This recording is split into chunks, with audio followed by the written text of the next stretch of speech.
Semi exam guide channel पर फिर से एक बार आपका स्वागत है। कक्षा 8 सामाजिक विज्ञान से संबंधित परीक्षोपयोगी विभिन्न प्रश्न उत्तर, कैसा भी एग्जाम हो इसमें प्रश्न इनमें से आते ही हैं। और जैसे कि आपको स्क्रीन पर दिख रहा है, इसमें भूगोल, इतिहास, समाजशास्त्र, नागरिक शास्त्र, राजनीति विज्ञान यानी पॉलिटिकल, इकोनॉमिक्स आदि सभी प्रकार के प्रश्नों का समावेश किया गया है जो 8th स्टैंडर्ड की बुक में सम्मिलित किए गए हैं। तो यहाँ पर पहले आपने पढ़ा 7th स्टैंडर्ड के एसएसटी के क्वेश्चन और आंसर जो परीक्षा की दृष्टि से बहुत ही महत्वपूर्ण है। और आज हम पढ़ेंगे 8th स्टैंडर्ड के एसएसटी के प्रश्न और उत्तर जो परीक्षाओं में अक्सर और हमेशा पूछे जाते हैं। किसी भी प्रकार का एग्जाम हो, चाहे राजस्थान या किसी भी और पीएससी या इंडिया लेवल का एग्जाम या किसी भी प्रकार का एग्जाम हो, आप कॉम्पिटिटिव एग्जाम में इन प्रश्नों को हमेशा अक्सर देखते हैं। और ये प्रश्न सॉल्व होना कभी कभी बहुत मुश्किल होता है। तो डायरेक्ट कक्षा 8 की किताब से प्रश्न आपके सामने मौजूद हैं। चलिए शुरू करते हैं। प्रश्न number 1, east India company Bharat में कब आई? पहला प्रश्न है 1498, 1600, 1757, 1857। ईस्ट इंडिया कंपनी जो थी ब्रिटेन से भारत में कब आई थी? तो सही आंसर होगा option number B. East India Company 1600 में ब्रिटेन की महारानी एलिजाबेथ ने इस कंपनी को व्यापार के लिए भारत भेजा था 1600 ईस्वी में। अगला प्रश्न है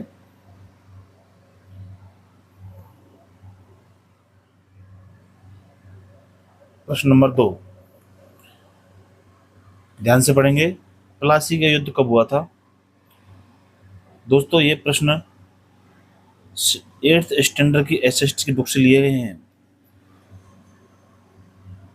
1764, 1857, 1748। तो प्लासी का युद्ध कब हुआ था? तो प्लासी का युद्ध हुआ था 1757 में। जो हुआ था रॉबर्ट क्लाइव था और इसमें क्या नाम है, सिराजुद्दौला के बीच ये हुआ था 1757 में। प्रश्न नंबर 3, बक्सर का युद्ध किन के बीच हुआ था? अंग्रेज बनाम मराठा, अंग्रेज बनाम बंगाल नवाब, अंग्रेज बनाम मुगल अवध और मीर कासिम, अंग्रेज बनाम सिख। तो बक्सर का युद्ध किन किन के बीच हुआ था? तो बक्सर का युद्ध जो था ऑप्शन नंबर सी इसका आंसर होगा। बक्सर के युद्ध में यह 1764 में इन 3 शक्तियों के बीच लड़ा गया था, अंग्रेज, अवध और मीर कासिम के बीच। प्रश्नों का स्टैंड बहुत, और आप देख सकते हैं 8th स्टैंडर्ड का क्वेश्चन है ये। और ये रीट, ब्रीबिएड, teachers, first grade, second grade, NVS, KVS, UPSC, यहाँ तक कि पीएससी, हर तरह के एग्जाम में पूछे जाते हैं। प्रश्न नंबर 4, स्थायी बंदोबस्त किसने लागू किया? Lord Wellesley, Lord Cornwallis, Dalhousie, Hastings.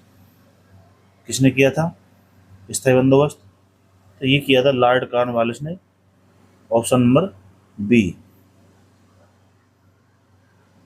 प्रश्न नंबर 5, सहायक संधि प्रणाली किसने शुरू की? सहायक संधि प्रणाली जो थी वो किसने शुरू की थी? Clive, Wellesley, Hastings, Dalhousie. तो सहायक संधि प्रणाली आप सभी को पता होगा वेलेस्ली ने शुरू की थी, ऑप्शन नंबर वी। प्रश्न नंबर 6, लेप्स का सिद्धांत किसने लागू किया? ये क्वेश्चन आया हुआ है मित्रों। लेप्स का सिद्धांत किसने लागू किया? तो लेप्स का जो सिद्धांत था वो डलहौजी ने लागू किया था, option number B.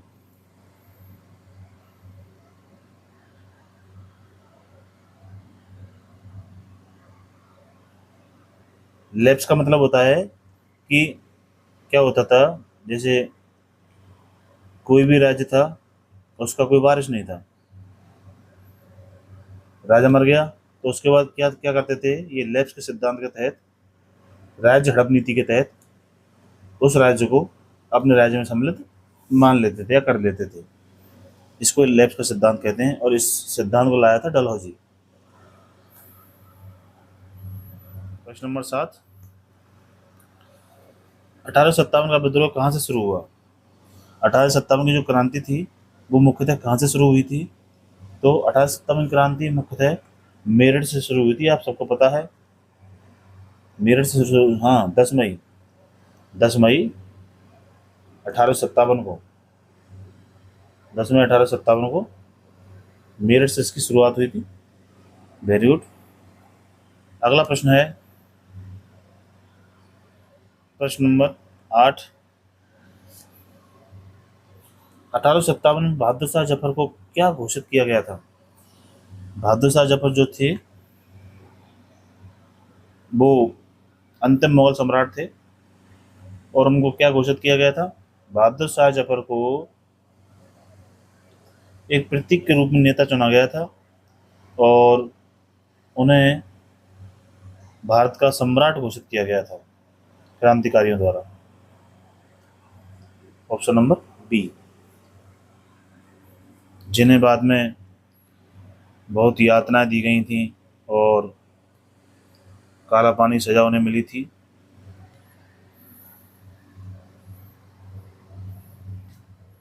Option number वो क्वेश्चन नंबर 9, झांसी की रानी का क्या नाम था?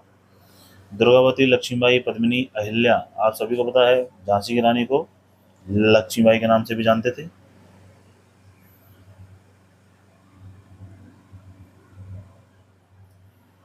प्रश्न नंबर 10, इंडियन नेशनल कांग्रेस की स्थापना कब हुई? इंडियन नेशनल कांग्रेस की स्थापना कब हुई थी? तो इंडियन नेशनल कांग्रेस की स्थापना 1885 में हुई थी और जो किसने की थी?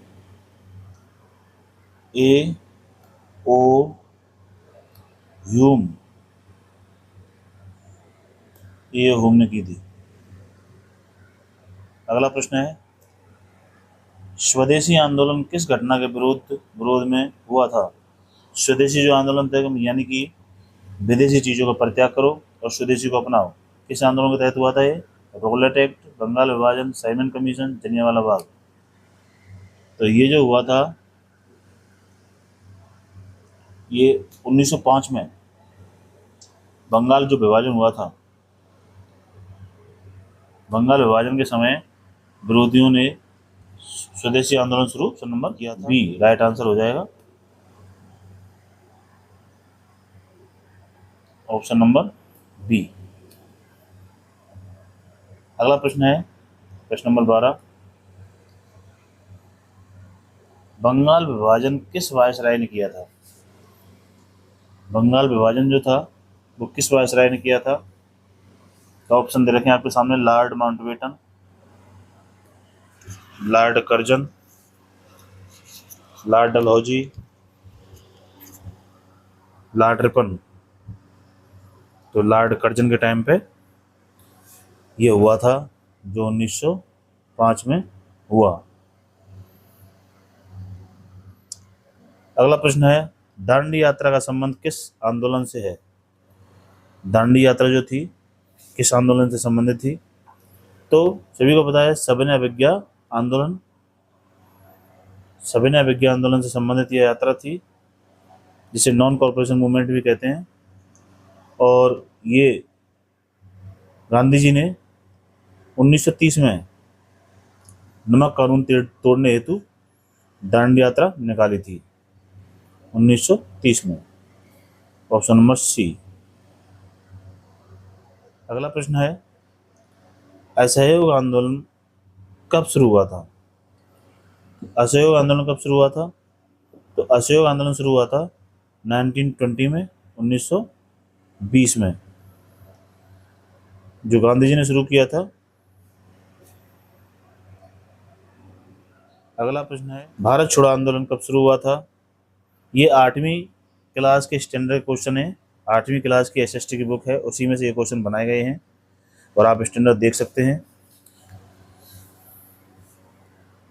1930 भारत छोड़ो आंदोलन 1930 में, 40 में, 42 में, 47 में। तो भारत छोड़ो आंदोलन जो था वो कब आया था? तो भारत छोड़ो आंदोलन सही बताया 1942 में आया था, ऑप्शन नंबर सी।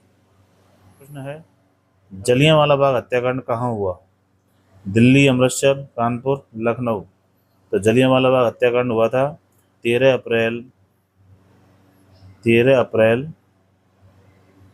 1919 को।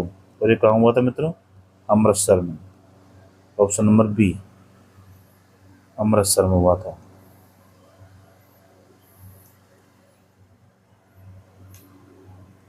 साइमन कमीशन भारत कब आया?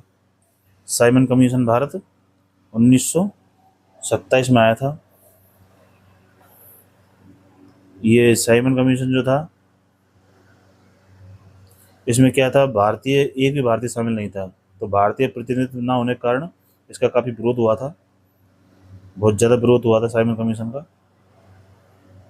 और साइमन कमीशन के विरोध के उसमें लाला लाजपत राय जो थे उनकी मृत्यु हो गई थी। अगला प्रश्न है 18वां प्रश्न,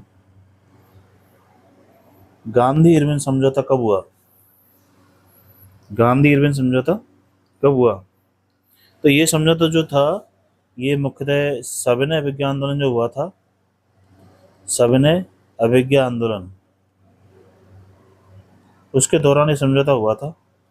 और ये समझौता हुआ था 1931 में, option number A right answer. अगला प्रश्न है खिलाफत आंदोलन का नेतृत्व किसने किया? खिलाफत आंदोलन का नेतृत्व किसने किया था? तो खिलाफत आंदोलन का नेतृत्व अली बंधुओं ने किया था, ऑप्शन नंबर बी, जिनमें मोहम्मद अली थे और एक थे शौकत अली। दोनों बंधुओं ने इसका नेतृत्व किया था। क्वेश्चन नंबर 20, कांग्रेस ने पूर्ण स्वराज का प्रस्ताव कब पारित किया? कांग्रेस जो थी उसने पूर्ण स्वराज का प्रस्ताव कब पारित किया था?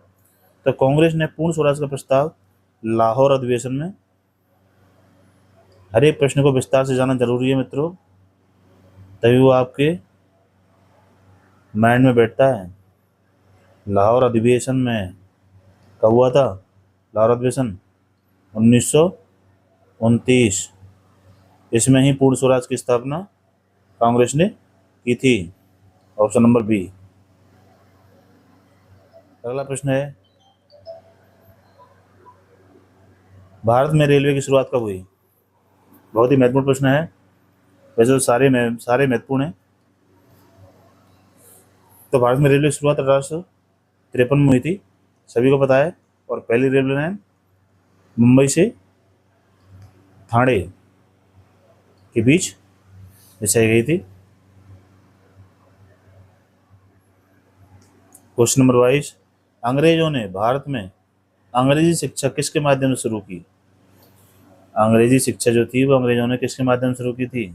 तो सबसे पहले 1835 में मैकाले ने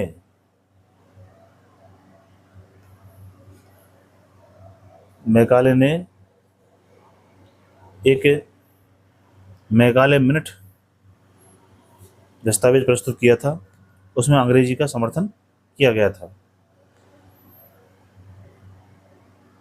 ऑप्शन नंबर राइट आंसर हो जाएगा। अगला प्रश्न है संथाल विद्रोह कब हुआ? संथाल विद्रोह कब हुआ था? बहुत ही महत्वपूर्ण प्रश्न है मित्रों। संथाल विद्रोह ये एक आदिवासी विद्रोह था जो अंग्रेजों के खिलाफ हुआ था। ये हुआ था 1855 में, ऑप्शन नंबर बी। प्रश्न नंबर 24, बिरसा मुंडा किस आंदोलन से जुड़े हुए थे? बहुत ही महत्वपूर्ण प्रश्न है। बिरसा मुंडा आदिवासी आंदोलन से जुड़े हुए थे, option number B right answer है। और बिरसा मुंडा का पूरा जीवन आदिवासियों के अधिकारों के संघर्ष के लिए समर्पित था। 25वां प्रश्न है वंदे मातरम किसने लिखा? जो हमारा राष्ट्रीय गीत है, तो वंदे मातरम लिखा था बंकिम चंद्र चट्टोपाध्याय ने, जो उनके आनंद मठ उपन्यास से लिया गया है? प्रश्न नंबर 26, भारतीय राष्ट्रीय कांग्रेस का पहला अधिवेशन कहाँ हुआ था? तो भारतीय राष्ट्रीय कांग्रेस का प्रथम अधिवेशन कहाँ हुआ था मित्रों? ये हुआ था मुंबई में, ऑप्शन नंबर बी। और कब हुआ था? 1885 में, इसकी शुरुआत के साल। प्रश्न नंबर 27, कांग्रेस के प्रथम अध्यक्ष कौन थे? हुम, डब्ल्यू.सी. बनर्जी, तिलक, गोखले। तो डब्ल्यू.सी. बनर्जी इसके प्रथम अध्यक्ष थे। डब्ल्यू.सी. बनर्जी मतलब व्योमेश चंद्र बनर्जी। ठीक है मित्रों, आगे बढ़ते हैं। नंबर 28, आपने ये प्रश्न कर लिए तो आप ये मानो आपकी तैयारी सॉलिड चल रही है। कक्षा 7 के स्टैंडर्ड के क्वेश्चन आपने किए, कक्षा 6 स्टैंडर्ड के क्वेश्चन आपने किए, कक्षा 8 के अभी आप कर रहे हैं। ऐसे ही नेक्स्ट वीडियो में आपको 9, 10, 11, 12 क्लासों को भी क्वेश्चन करने को मिलेंगे। हर सब्जेक्ट के क्वेश्चन अलग अलग तरीके से किए जाएंगे, प्रश्न और उत्तर सहित और उत्तर की व्याख्या सहित। चलिए 28वां प्रश्न है, स्वराज मेरा जन्म से तत्कार है किसने कहा था? स्वराज बचपन से ही पढ़ते चले आ रहे हैं। स्वराज मेरा जन्म से तत्कार है, ये किसने कहा था? बाल गंगाधर तिलक ने कहा था। Option number B. Subhash Chandra Bose ने कहा तुम मुझे खून दो मैं तुम्हें आज़ादी दूंगा। क्वेश्चन नंबर 29, भारतीय संविधान सभा का गठन कब हुआ? फटाफट उत्तर देंगे। भारतीय संविधान सभा का गठन हुआ था, भारतीय संविधान निर्माण हेतु जो सभा बनी थी उसका गठन हुआ था 1946 में। Option number B right answer. प्रश्न नंबर 30, भारत स्वतंत्र कब हुआ था? बताइए, भारत स्वतंत्र कब हुआ था? 15 अगस्त 1947 को भारत आज़ाद हो गया था। 31वां प्रश्न, केसरी समाचार पत्र किसने निकाला? केसरी समाचार पत्र जो था वो किसके द्वारा निकाला जाता था? तो यह एक मराठा समाचार पत्र था मित्रों, मराठी भाषा में आता था और ये निकाला था बाल गंगाधर तिलक ने। बाल गंगाधर तिलक ने। Option number B right answer है। अगला प्रश्न नंबर 32, भारतीय राष्ट्रीय कांग्रेस के जनक किसे कहा जाता है? गांधी जी, तिलक, नौरोजी, गोखले। भारतीय राष्ट्रीय कांग्रेस के जनक गोखले जी को कहा जाता है। Option number D. और जिन्होंने राष्ट्रवाद को बढ़ावा दिया था, इनका सिद्धांत था राष्ट्रवाद का। अगला प्रश्न है, भारत का नेपोलियन किसे कहा जाता है? भारत का नेपोलियन किसे कहा जाता है? हिस्ट्री वाले प्रश्न चल रहे हैं। भारत का नेपोलियन कहा जाता है समुद्रगुप्त को। Option number A. क्यों कहा जाता है इसको नेपोलियन? क्योंकि इसने क्या किया था, विजय, काफी सारे विजय, इनकी विजयों के कारण काफी सारे युद्ध से जीते थे। भारत में प्रेस की स्वतंत्रता का समर्थक कौन था? प्रेस आजाद होनी चाहिए, जो आज दर्जा मिला हुआ है प्रेस को, उसका समर्थक कौन था? तो प्रेस का समर्थक लॉर्ड रिपन था। Option number A. क्योंकि ये एक उदारवादी वायसराय था, उदारवादी वायसराय लॉर्ड रिपन। अगला प्रश्न है, इंकलाब जिंदाबाद का नारा किसने दिया था? गांधी जी, भगत सिंह, नेहरू, बोस, सुभाष चंद्र बोस। तो इंकलाब जिंदाबाद का नारा जो दिया था, ये क्रांतिकारियों को प्रसिद्ध नेता भगत सिंह के द्वारा दिया गया था। Option number B. अगला प्रश्न है, भगत सिंह को फांसी कब दी गई?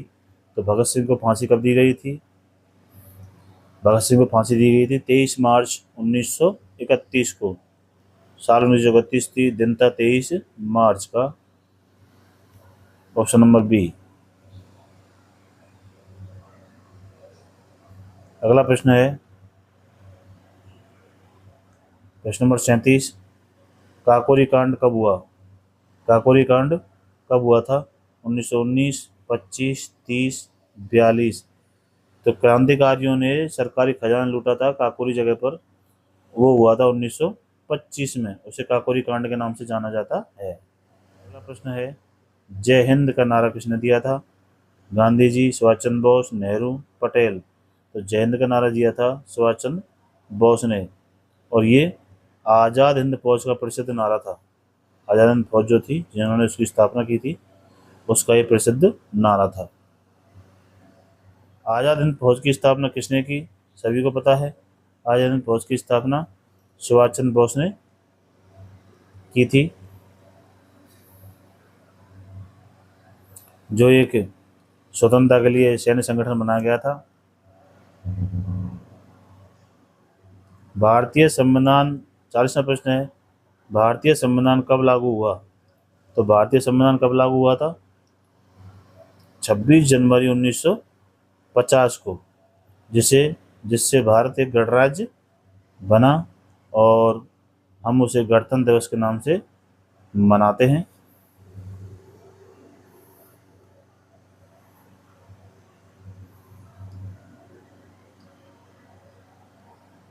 इकतालीसवां प्रश्न है, संसाधन क्या है? रिसोर्स क्या है? ये भी एसएसटी के प्रश्न है। तो संसाधन क्या है? केवल प्राकृतिक वस्तुएं, उपयोगी वस्तुएं, केवल मानव, केवल पूंजी। तो संसाधन क्या है? संसाधन की परिभाषा क्या होती है? तो संसाधन कहलाते हैं उपयोगी वस्तुएं, चाहे वो मानव हो, चाहे प्राकृतिक वस्तुएं हो, चाहे पूंजी हो। तो ऑप्शन नंबर बी, जो हमारे उपयोग में आ सके वो संसाधन कहलाएगा, रिसोर्स कहलाएगा। 42वां प्रश्न है, नवीकरणीय संसाधन कौन सा होता है? तो नवीकरणीय संसाधन कोयला, पेट्रोल, सौर ऊर्जा, लोहा। तो नवीकरणीय संसाधन होता है सौर ऊर्जा, सी। सौर ऊर्जा नवीकरणीय है। कोयला दोबारा नहीं आ सकता, पेट्रोल नहीं आ सकता, लोहा आ सकता। ये अनवीकरणीय संसाधनों में आते हैं। अगला प्रश्न, भारत में मानसून कब आता है? तो भारत में मानसून का आगमन कब होता है? भारत में मानसून का आगमन होता है जून सितंबर को, जी, जिसे दक्षिण पश्चिम मानसून भी कहते हैं। अगला प्रश्न, सबसे बड़ा महासागर, सभी को पता है प्रशांत महासागर है सबसे बड़ा महासागर क्षेत्रफल की दृष्टि से। अगला जल चक्र में शामिल नहीं है, वाष्पीकरण, संघनन, वर्षा, ज्वालामुखी। जल चक्र में शामिल कौन सा नहीं है? ये सारे जल चक्र में शामिल हैं, ज्वालामुखी जल चक्र में शामिल नहीं है। ये एक भूमिगत प्रक्रिया है। Option number D. बहुत ही अच्छे प्रश्न सॉल्व करते जाइए। मृदा अपरदन का कारण क्या है? वृक्षारोपण, वनों की कटाई, सिंचाई, खेती। तो मृदा का कटाव जो होता है वो किससे होता है? तो वनों की कटाई से मृदा कटाव ज़्यादा होता है। ऑप्शन नंबर बी, जी। अगला प्रश्न है, स्थलमंडल क्या है? स्थलमंडल जल, वायु, भूमि भाग, सूर्य। तो स्थलमंडल आप कैसे कहेंगे? तो स्थलमंडल अपन भूमि के भाग को ही कहेंगे। Option number C. अगला प्रश्न है, प्रमुख फसल गेहूं कहाँ उगती है? गर्म क्षेत्र, ठंडा व शुष्क क्षेत्र, समुद्री क्षेत्र, पहाड़ी क्षेत्र। गेहूं कहाँ पैदा किया जाता है? ठंडा व शुष्क क्षेत्र में पैदा किया जाता है। Option number B. जलवायु क्या है? दैनिक मौसम, लंबे मौसम, हवा, बारिश। तो लंबे समय का मौसम जो होता है वो जलवायु, उस क्षेत्र की जलवायु कहलाती है, और कम समय की